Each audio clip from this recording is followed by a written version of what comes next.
wasaaradda haweenka iyo horumarinta xuquuqda aadanaha xukuumadda jamhuuriyadda federaalka Soomaaliya ee dan qaran iyadoo fulinaysa baaqi madaxweynaha jamhuuriyadda sidoo kale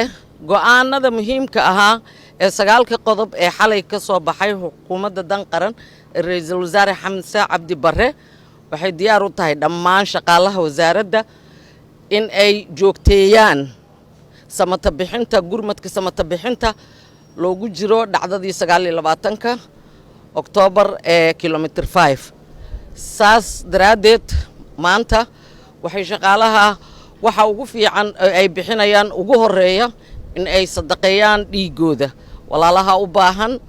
waayeelka dumarka iyo caruurta waxyeeladu ka soo gaartay waayo khawaarijtu waa arxan daranayaal raba inay ridaan indhaha bulshada weynta Soomaaliyeed saas daraadeed haddaan nahay wasaaradda haweenka saakay waxa loo dhaqaaqayaa dhiig bixinta waxaa noo dhinac socda in aan samata bixino dadkeena una gurmano waxyaabaha duruufaha ah oo ay ku sugan yihiin maanta isbitaalada shalayna waa sii bilownay hadday baad tahay hadday biyo tahay hadday barax tahay hadday baati tahay iyo go'yaal iyo waxa loo baahan yahayna waan wadaynaa hay'adda la shaqaysa wasaaradda naafadana uma joogsanayaan inay yihiin waayo dalkan